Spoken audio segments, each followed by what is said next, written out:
Alors, les secrets de la réussite d'un couple, c'est presque, je veux dire, une évidence. Un premier principe pour le DGS, la loyauté, et pour l'élu, celui d'être sincère et d'être clair sur son projet, puisque le DGS a à mettre en articulation le projet politique par le biais d'un projet d'administration. Donc à partir du moment que chacun est bien conscient de son rôle, ça devient un peu plus facile. Alors c'est vrai que l'échéance de 2020 fait que nous aurons peut-être de nouveaux élus, peut-être pas formés, on va dire, à la culture administrative, même si on constate de plus en plus que la chose politique et la chose administrative se rapprochent et que nous formons un duo. Donc pour former un duo, c'est ça, il faut de la sérénité, de la loyauté et de la confiance. Et ça se gagne au fur et à mesure.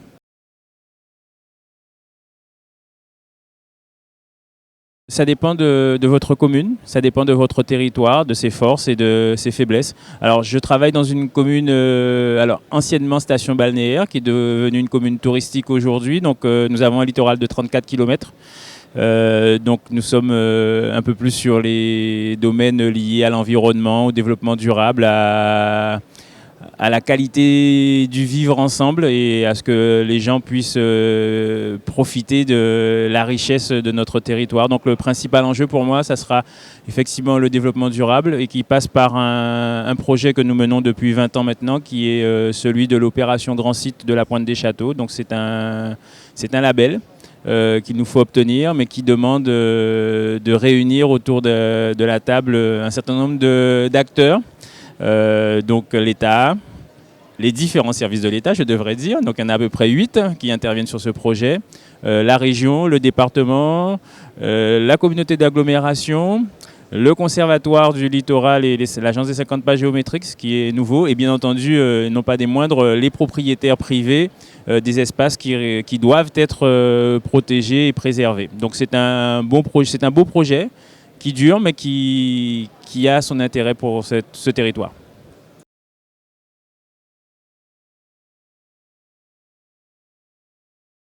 Oui, alors j'essaierai de vous donner quelques exemples, puisque habituellement, quand on me pose ce genre de questions, je réponds que l'ensemble des politiques publiques vise à satisfaire nos citoyens, puisque nous travaillons pour l'intérêt général.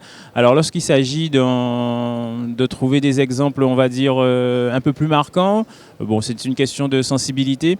Alors je suis dans une commune, comme je vous ai dit, qui travaille plus sur tout ce qui est développement durable, puisque c'est le projet politique Saint-Franciscain était entre terre et mer, donc permettre aux citoyens de prendre conscience qu'il y a un territoire rural à Saint-François et en même temps un territoire balnéaire, ou en tout cas tourné vers la mer.